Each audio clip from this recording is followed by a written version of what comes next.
Welcome to Stillwater Chronicles. Tonight, we settle into a story about a room that was never meant to be found. There is something about a hotel in the off-season that feels like a held breath. No guests hurrying through the lobby. No luggage carts rattling across marble floors. No muffled voices bleeding through walls. Just the building itself, large and still and waiting, as if it has been exhaling slowly for months and has not yet decided whether to breathe in again. That is the kind of place Owen arrived at, just after 7 in the evening, in the last week of October. The hotel was called the Grand Verana. It sat at the edge of a small Alpine town that tourists visited in summer and forgot in winter. The kind of town that looks painted, even when the light is gray. Stone buildings with wooden shutters. A fountain in the square that had been turned off for the season. Narrow streets that wound uphill and disappeared into pine trees, and beyond that, into rock and cloud and the particular silence that mountains carry. The Grand Verana had been built in 1908. You could feel the year in it, in the sweep of the facade, in the carved wooden details above the windows, in the way the entrance arch was just slightly too grand for the street it faced, as if the building had dressed for a more important occasion and found itself, over time, attending smaller and smaller ones. Owen had found it through an old travel website, the kind that still ran on outdated design and featured photographs that appeared to have been taken in the early 2000s. The room had been cheap. The listing had promised mountain views and a continental breakfast and a quiet atmosphere. And Owen had thought, yes, that is exactly what I need. He had needed to stop thinking for a few days. He had needed somewhere to put himself that was not his own life. The lobby was warm and dimly lit. Dark wood paneling rose from floor to ceiling, broken by large oil paintings in tarnished frames. Mountain scenes mostly, and one portrait of a stern woman in Victorian dress, who appeared to be watching the door. A Persian rug covered most of the marble floor. Its reds and golds faded to something quieter and more resigned. A brass chandelier hung from the ceiling above the reception desk.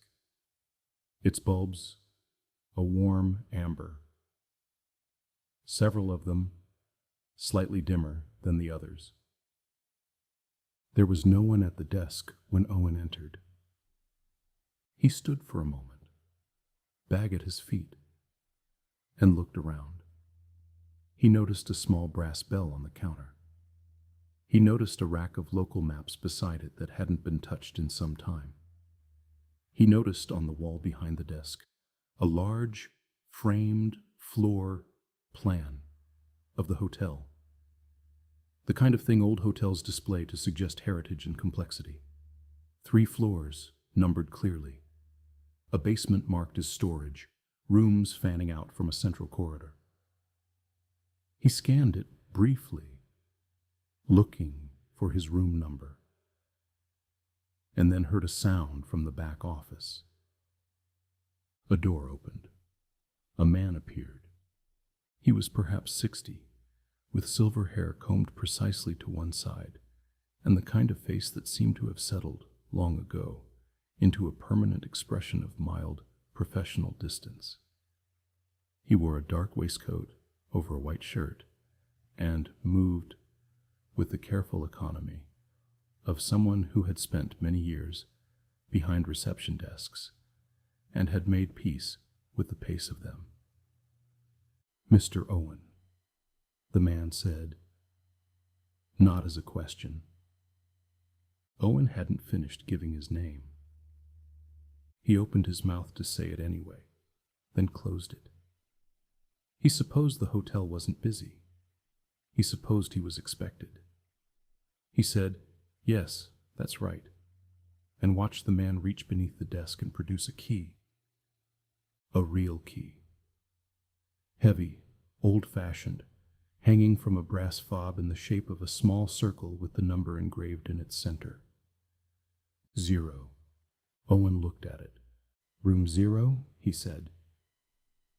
The receptionist set the key on the counter. "It's very quiet," he said.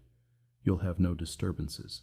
He said this in the tone of someone offering a significant assurance, and Owen, who was tired and had driven for 3 hours, and wanted nothing more than to be horizontal, nodded and picked up the key. "Down the half staircase," the man said. "Past the lift. You'll see the door." Owen turned to look for the lift and found it. A brass cage affair. Its door a lattice of golden metal, the kind that folded back in an accordion rather than sliding aside, the kind that takes a moment's commitment to open. Beside it, almost concealed by the angle of the corridor wall, was a short half staircase, perhaps 8 steps, leading downward. He hadn't noticed it when he came in. It seemed the kind of thing you would not notice unless you were already looking. He descended. The corridor below was narrower than those above, with the same dark wood paneling and the same amber light, but lower ceilings and a different quality of quiet. The kind of quiet that comes not from absence of sound, but from the presence of something dampening it. Stone, perhaps. Earth. The sense of being below the level of the world. There was only one door. It was painted a dark green, slightly different in shade from the walls, with a brass numeral mounted at eye level. 0. Owen fitted the key to the lock. It turned smoothly, not the resistance he expected from an old mechanism, but something almost frictionless, as though the lock had been recently oiled, or as though it had been turned very recently. He pushed the door open and stepped inside. The room was warm. This was the first thing he noticed. A warmth that was already present, already settled, the way a room feels when someone has been living in it, rather than the flat, neutral air of a room left empty. He stood in the doorway for a moment, feeling it, and something in him wanted to step back into the corridor and say, "There's been a mistake. Someone is already here." But the room was empty. Clearly, visibly empty. A single bed neatly made with a white duvet turned down precisely at one corner. A dark wooden wardrobe against the far wall. A small writing desk with a lamp. Heavy curtains drawn over a window, though this deep below the lobby, Owen thought. What could the window possibly face? And on the nightstand beside the bed, a single glass of water. He crossed to the nightstand and looked at the glass. There was condensation on the outside. Small, slow beads of moisture tracing lines down the glass and pooling lightly at its base. Owen pressed 2 fingers against the side. Cold. Recently filled, then. Very recently. He set his bag down at the foot of the bed and stood in the middle of the room and listened. The silence here was complete. Not peaceful silence, not the silence of a place at rest, but something denser. The silence of a room that has been waiting. He thought of the half staircase he hadn't noticed on arrival. He thought of the floor plan on the wall behind the reception desk, which he had scanned briefly and not found a room 0 on. He thought about going back upstairs to ask about it. But he was tired, and the room was warm, and the bed looked exactly like what 3 hours of motorway driving had earned him. He sat down on the edge of the mattress. The duvet was cool and smooth under his hands. The lamp on the writing desk cast a pale, steady light. Everything was ordinary. Everything was fine. He told himself this. He changed his clothes and got into bed and reached over to set his phone on the nightstand beside the glass of water. He noticed then that there was no clock in the room. Most hotels had clocks, small digital displays on the nightstand, or analog faces on the wall. This room had neither. He checked his phone. 7:43 p.m. He placed it face down and lay back against the pillows. The ceiling was plain white above him. The lamp on the desk threw a faint shadow across it, not quite reaching the corners, leaving them in a dim amber half-light that reminded him, for no reason he could name, of something very old. He closed his eyes. He did not intend to sleep. Not yet, not fully. He intended to lie there and let the thoughts of the past few weeks loosen their grip, one by one, the way a clenched hand opens slowly in warm water. He thought about nothing in particular. He thought about the drive, and then about the mountains outside, which he hadn't properly seen in the dark, and then about nothing again. He became aware, gradually, of a sound. Very faint, very regular. At first he thought it was the building, pipes or ventilation or some low mechanical hum that old hotels carry in their walls. But it wasn't that. It was softer, closer, almost rhythmic, in the way that breathing is rhythmic. He opened his eyes. The room was exactly as he had left it. Lamp on the desk, wardrobe against the wall, curtains drawn, the glass of water on the nightstand, its condensation still slowly tracing lines down the side. No one there. He lay still and listened. The sound continued, a soft, even susurration, like the tide at great distance, or like breath moving very gently through a small, still space.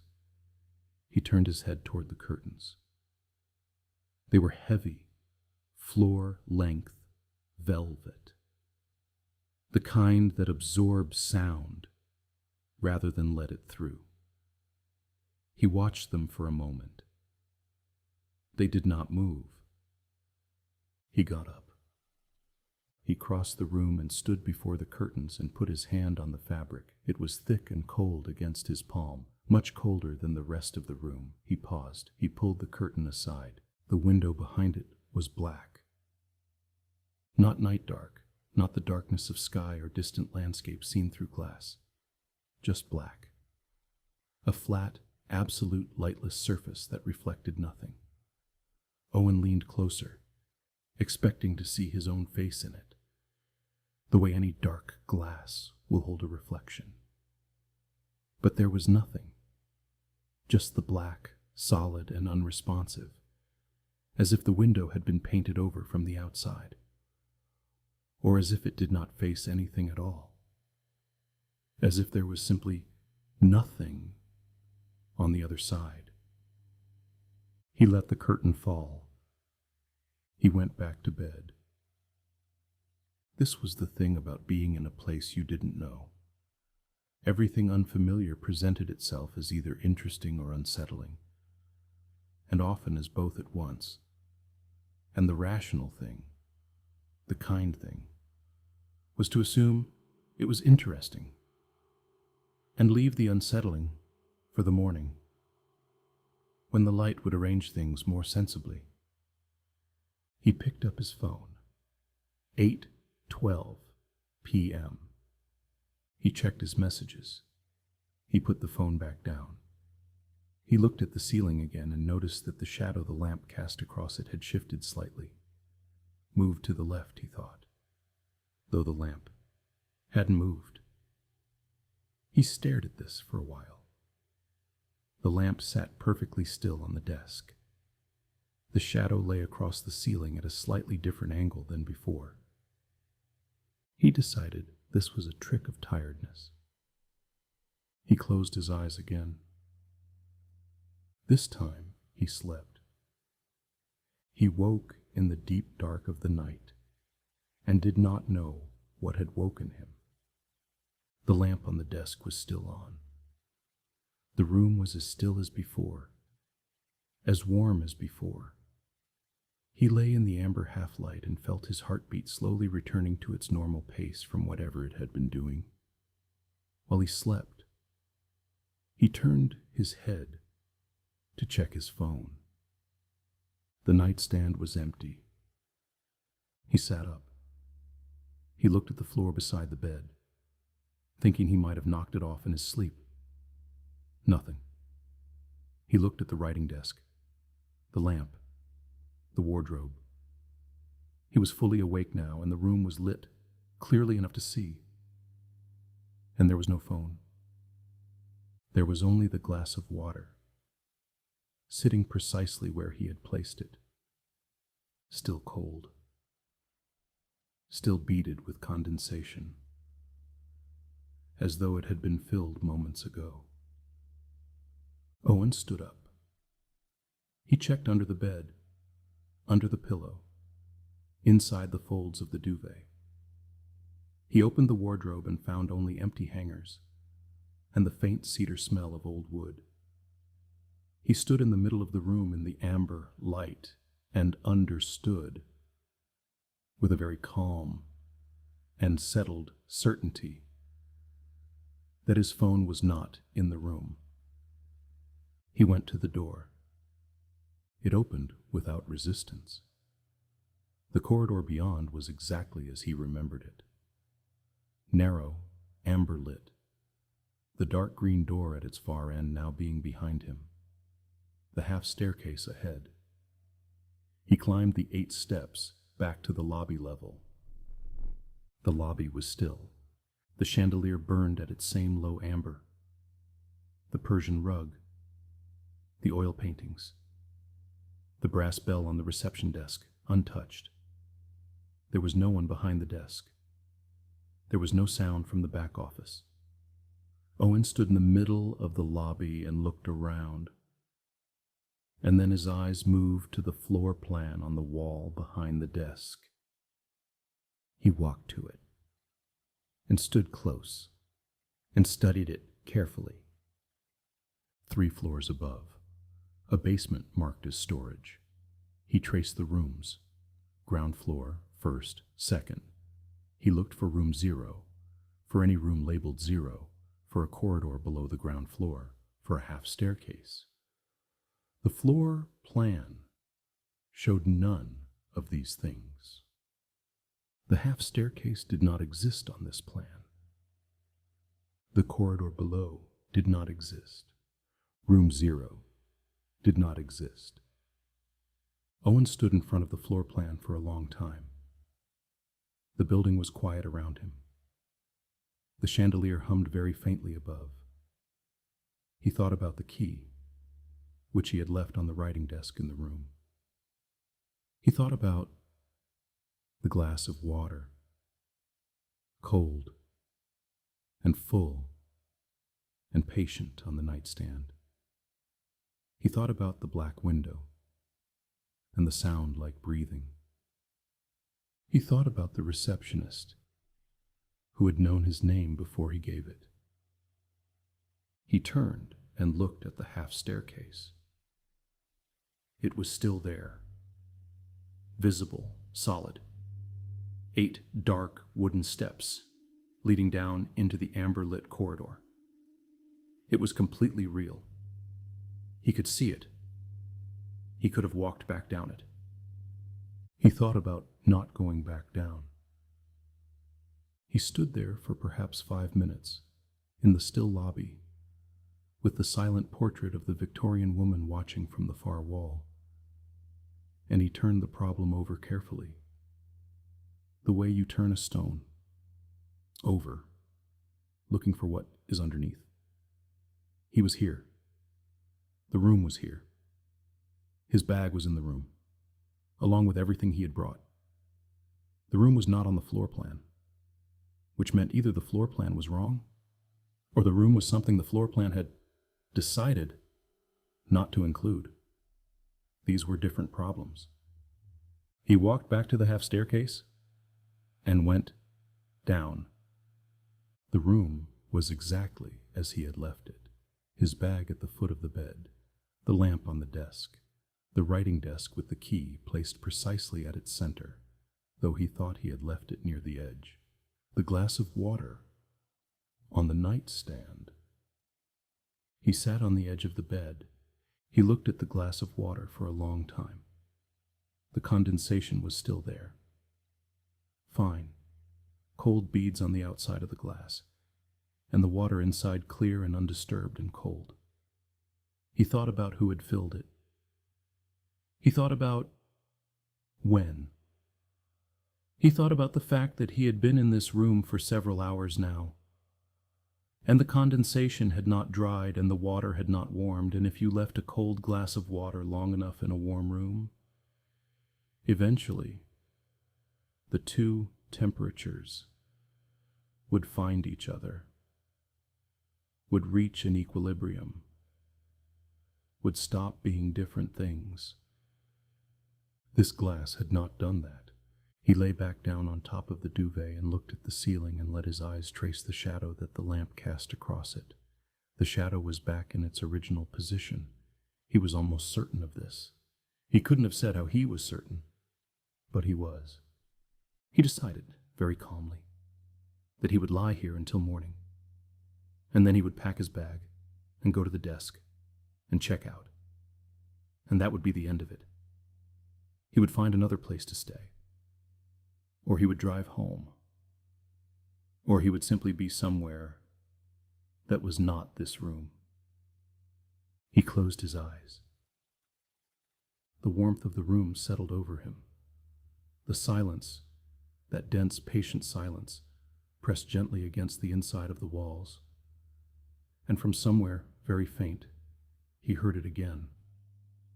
That soft, even sound, like breathing, like the tide, like something that had been here long before he arrived, and would be here long after he left. He lay still. He thought, with the last clear thought before sleep took him. There was no breakfast listing for the level below the lobby. The hotel listing had said continental breakfast included, but there was no floor for this room, and whatever was here had been expecting him. The water, the warmth, the turned-down bed, and it had known, before he had finished speaking, that he would come. He thought, someone always fills the glass. And then he stopped thinking. And the room was warm. And the lamp burned low. And on the nightstand, the water in the glass did not warm, and the condensation continued, quietly, slowly, to trace its way down the outside, as it had, perhaps, for longer than Owen knew, as it would, perhaps, long after he was gone. The green door at the end of the corridor did not open again that night, but somewhere, far above, in the lobby of the Grand Verana, the brass bell on the reception desk gave a single, quiet ring, and then was still. Thank you for listening to Stillwater Chronicles, where even the most ordinary room can hold something that was never meant to be found. If this stillness stayed with you, if the warmth of that room settled somewhere you can't quite name, then let it remain a little while longer. Some rooms, after all, are not on any floor plan. They are only ever meant to hold you. Rest now. You are already here.